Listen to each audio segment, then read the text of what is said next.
Hello folks, welcome to the channel. My name's Nobby. Thank you for tuning in to episode 11 of our Path of Exile Beginners playthrough. Early doors, thank you again guys for all those that have been watching these videos. Put a thumbs up on the videos. I hope you're enjoying this playthrough. I hope, if nothing else, it's got you to at least try the game and get through that initial difficulty barrier of the passive skill tree. If you are enjoying, I'd love you to sub to the channel. It's only been live about 3 weeks, this channel. I'm doing a World of Warcraft playthrough currently, goes up twice a week, and I've got this Path of Exile that I'm trying to get up every day for you. So there's plenty of content coming. There are other games we'll be playing as well in the future. Path of Exile was fantastic. Free to play game. You can pay for convenience with stash tabs, and some people will argue you have to if you're enjoying the game. You can pay for cosmetics. But it is purely a true free-to-play game. Loads of content in it, 10 acts to play through, which have a full story, and then the end game of maps. Plus a league every 3 to 4 months as well. The new league is due early December, so I'm quite time restricted. It's 14th of October as of recording this video. I'm quite aware of the time restriction I've got to try and get through to maps as a beginner playthrough, so you can see the end game if nothing else. Ideally before the league finishes early December, but we'll see how we go. If I run out of time early December and we've still not finished this playthrough, this character will just get dropped down to the standard league and we can carry on from there anyway. So it's not like we're losing any progression. I'd just like to do it before the league finishes, and then we can start another playthrough on the new league, but we'll see how we go. Right, I have come straight back into the game. We did get a decent belt with plus 37 max life and a plus 5 max life roll as well, and some cold resist, so we'll take that. Thank you very much. We did also just get a flask, a life flask that gave us immunity to bleeding. Bleed is a killer in this game. You won't notice it. You'll have a bleed on. You do get a debuff icon, but unless you're watching them, your life will just tank, dead. So an immunity to bleed is a must on a life flask. I'd say that's the first one you want to get, is a bleed immunity. Right, let's get straight back into the Riverways because the map hasn't reset. I'm recording this one back to back with the last one, and we were heading up this way to try and find this last beastie for Einhar. We will take the scroll. I didn't mean to pick up Spectral Helix, but there you go. Misclicking and all.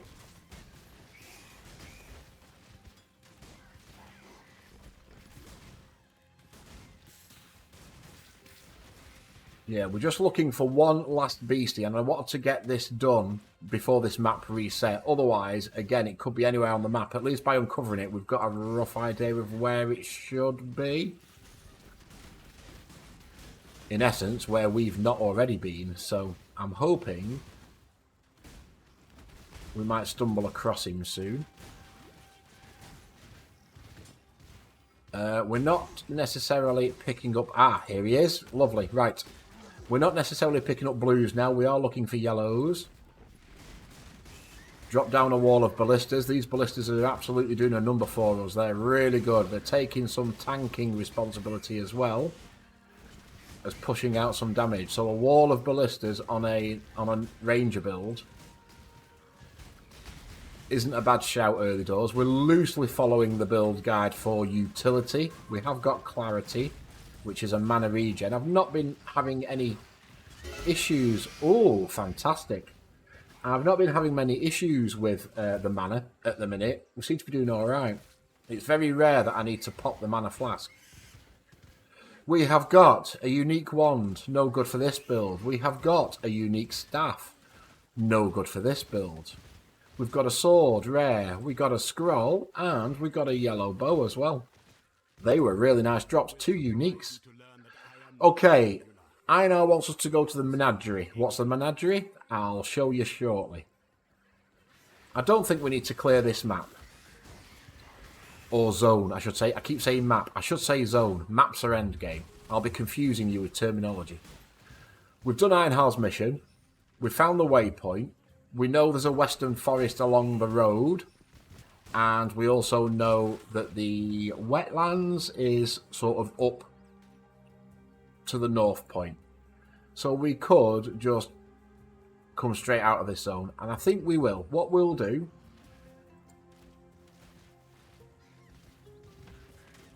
We'll do with these little boys. There you go, boys.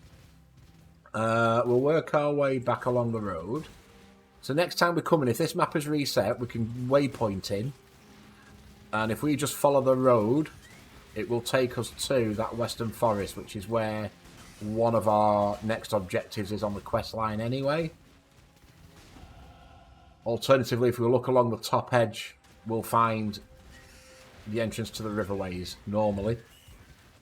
When you've played the game a couple of times, you sort of know roughly where things are going to spawn. I just want to stop here a minute. I just want to explain one thing. So the loot filter. Never Sinks loot filter. There is a video on how to install it on the channel. I've already done a tutorial for you. If you're on PlayStation and Xbox versions, you don't need to worry about it. It's automatically included. But as a PC player, you do need to install the loot filter. Definitely recommended before you start playing the game. These black items, or white items, in a black box with this green border, they are indicative of an item being good with the chance orbs. So you take this item, you go back to town, you use a chance orb on it, and there is a chance it may proc as a decent unique. So we'll go back to town. That's why I picked up that iron ring in the last episode, purely because it was the same. It was a black box with a green outline. What do we need to sell? Well, let's identify first.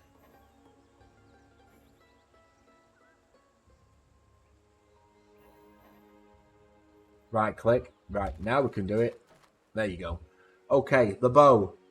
Elemental damage again. We do not need elemental damage on our bow. I would prefer that to have had percentage of fizz damage or added fizz. That does 10 to 27. That does do 16 to 34. So in essence, it's a stronger bow, but we'd lose the links. Yeah, we're not going to do that. We'll wait. We have got 2 uniques. No good for this build. That one does spell damage. That one has got a 25% chance to trigger a level 10 Summon Raging Spirit on kill. Fire damage to spell. So a good Fire Slinger build, that one. We've also got a staff. Area of effect per intelligence, attack speed per dex, physical weapon damage per strength, and 18% chance to block attack damage while wielding a staff. Alright, you find the uniques, a lot of them can be quite build specific. You can make a build around a unique. What I have done in here, you will notice, now I'm clicking on things, it's jumping to the tab. It wasn't doing it before. There is an option in here. Affinity Auto Navigate. If you tick that on, when you've got currency items but you're in a different tab, it'll jump to the currency tab as well as put the items in it. That's what I was missing. Right, we have a couple of flasks. Greater life, greater mana. We can probably drop that one over the superior. The superior we want to keep, because a combination of 40% will give us a Glassblower's Bauble. And we want to try our hand again with a Chance Orb. No. On the amulet. Right, okay. Let's just sell it. RNG in this game is real, guys. It really is. Okay. Where shall we go? Let's head. In fact, let's waypoint. Go back in. Let's go and do the Western Forest. Or shall we do... No, let's go and do the Wetlands. Because the Western Forest we know is along the road. The Wetlands we'll take from here. Let's go and clear this zone. So in the Wetlands, we've got to kill Oak. You see how the quest has changed now. Rather than just saying deal with the bandits. Oh, there's our first Chaos Orb. Fantastic. Chaos Orbs are mainly used for trading in this game. As long as you're not solo self-found and you can trade and you are trading, Chaos Orbs seem to be the currency of choice for doing trades. So the more of them you can get, the better. Right, so yes, it's changed to, it wants us to kill Oak. So Oak must be in this zone. I think the other one's in the Western Forest, and then the last one's over the right-hand side, which is in the Broken Bridge.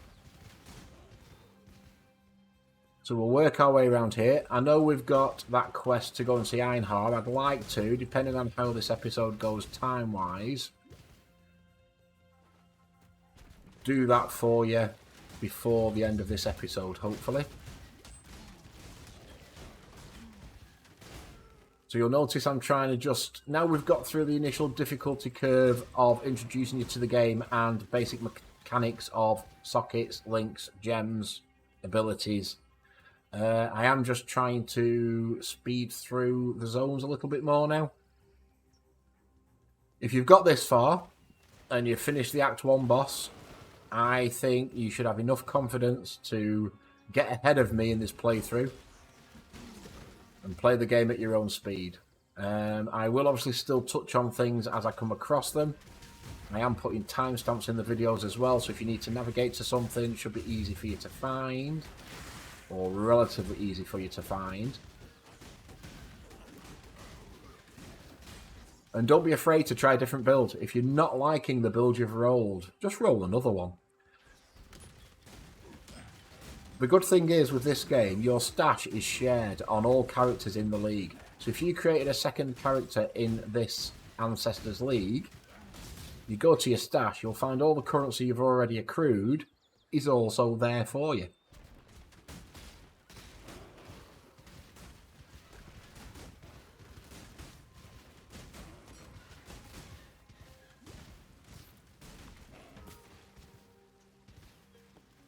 There we go. Gloves, yellow gloves. We have got a waypoint here. Fantastic. We'll take the waypoint.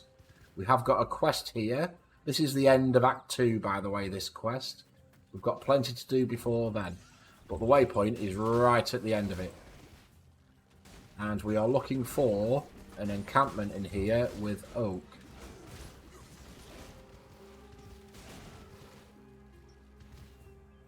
Okay.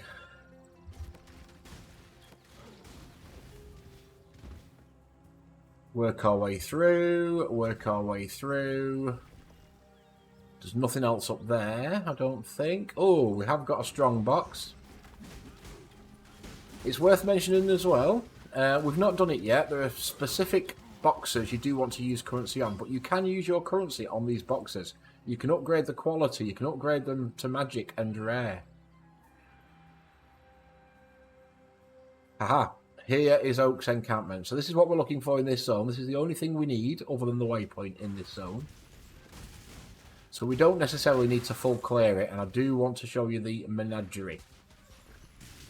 We've got some blue, so let's pop down a wall of ballistas. I keep saying totems. They're not totems strictly, they're ballistas. Totems are completely different, and you can have totem builds. That's a chromatic cell.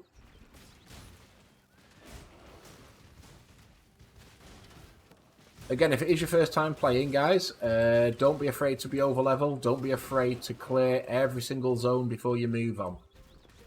You do get a slight XP penalty being over level, but it will make your job a lot easier, trust me. Life-wise, as a rough guide, you want to be at about 350 per act, roughly. So 3,500 to 4,000 by the end of Act 10. We're on target, we're on 518. We're still at the start of Act 2, effectively. We've only done 2 zones. Right, oak. No, we want to kill them. If you do press these by mistake, if you just Google, you know, how to reverse bandit decisions in PoE, there is a recipe you can do with 20 orbs of scarring and a certain amulet, I think, that will reset them. So if you do click it by mistake, don't worry too much. We are killing all 3. So let's drop some ballistas.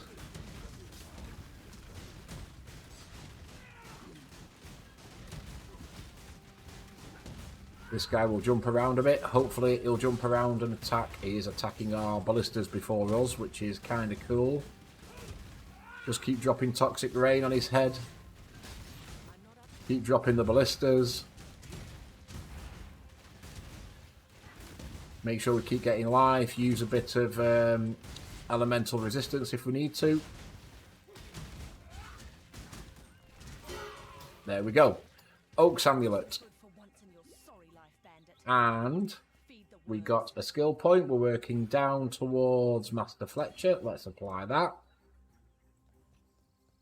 That is this zone done as far as the quests and things are concerned. There's only one exit out of this zone, and that is after we've unlocked a bit more of the act, which we can't do yet. You can see there by the broken path that we can't do that yet.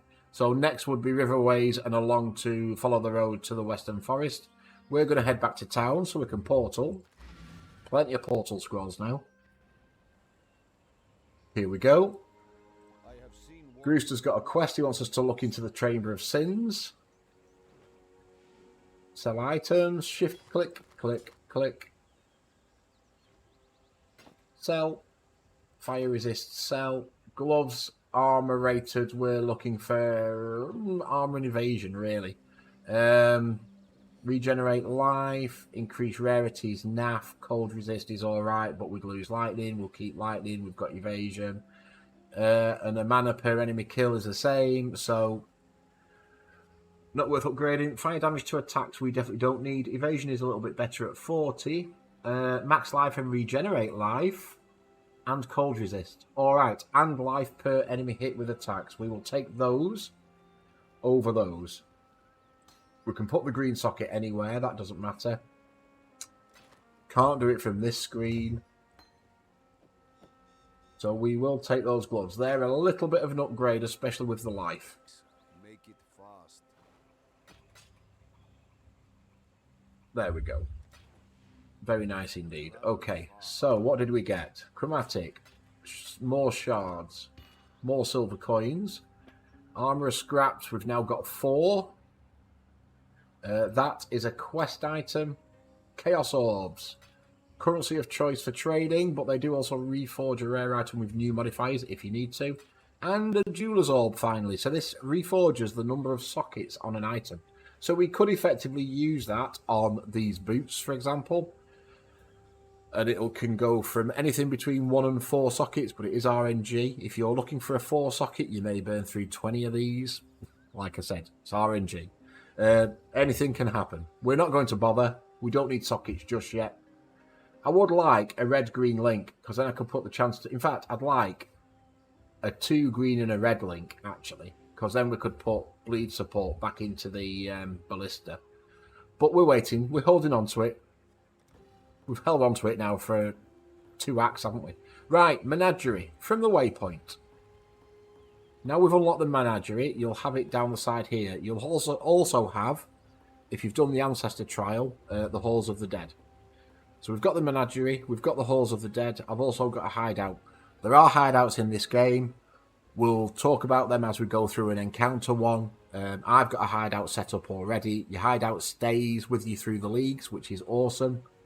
And it's your base of operation when you get to endgame, basically. You probably won't leave your hideout. Unless you're trading and going to somebody else's. Alright, Menagerie. We will go and do the intro quest to the Menagerie. So this was the Bestiary League when it came out. So Einhar wants us to use the Blood Altar. We have a stash here. We need a flask. We've got a normal flask. We can use this one. That's fine. So in the Blood Altar, this is how you can target craft flasks. We drop a flask in here. Depending on the beasties that you've killed, are the options you get when you complete this little... We're going to get a little battle. So we've killed some rare items. We've killed a Cray Kick Savage Crab. We must have got one in that zone that we did with Einhar. So we can add a mod to a rare map. We don't want to do that. There's no point. We've not got maps. There's some utilities for flasks, adding mods to them. Immunity to bleed, immunity to poison, immunity to shock, immunity to freeze and chill, immunity to fire. We can add Sealing, which is bleed, earthing, shock, poison, remove cursors, immunity to ignite, immunity to freeze and chill. You can see where this is going, can't you? We can also just do it for... We can create a rare talisman. We can create a unique. What do you fancy risking for a biscuit?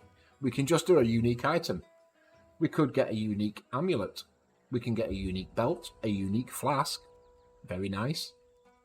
Helmet, body armor, boots, gloves, claw. These are all the items that we can do. We can't do this because we need 4, so we need to catch a Sakaween rower. We can do this, create a unique item. There you go, all in. Item level 15.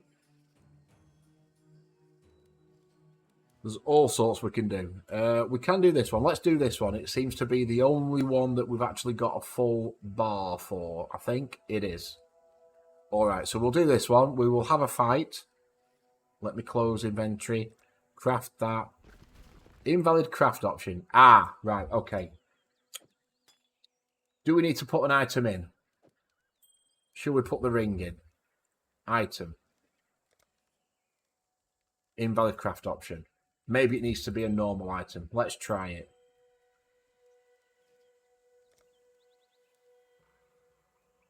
No. It doesn't want to work, does it? It's been a long time since I've played this. Do I just do that? Oh, I don't need anything in it. Oh, fantastic. All right, there you go. I use this, or I've used this previously, just to craft flasks. So you put a flask in, and then you get a flask with a specific prefix or suffix out. I've not used it for creating an item before, so we're going to get, as long as we can survive, a unique item. Now, notice it's quite tough.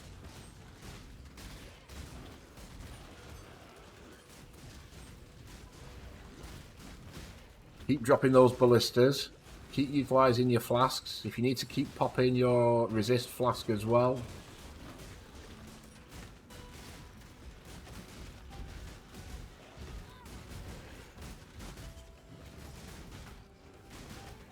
We're getting there. We're getting there. Sorry about the confusion there, guys. It's a long time since I've played this. Right. Quest is complete. So that's the intro in the Blood Altar. Alright, we've got a shield. Typical. We're not a shield user. But we got a shield.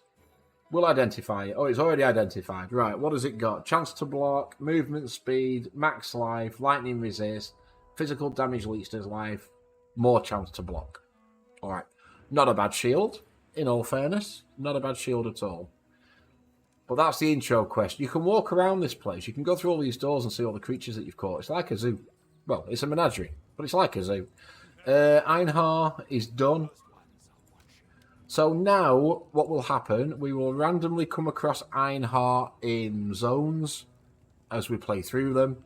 When we do, we capture beasts for him. Those captured beasts become the materials, effectively, for the altar.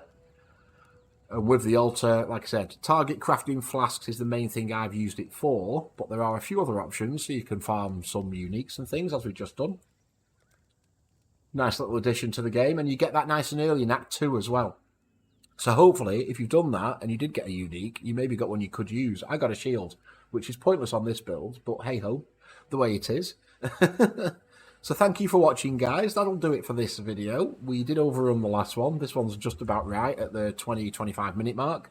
So thank you very much. I really appreciate you taking the time to watch. If you are enjoying the playthrough, if you've learned something, if I've at least got you through that initial difficulty of Path of Exile, please don't forget to drop a sub on the channel. There are more videos coming. Path of Exile currently every day. This playthrough, World of Warcraft at the minute, twice a week. And then when one of them gets near completion, I'll be firing up something else as well for you. So have a great day, folks. I'll see you again soon. Take care.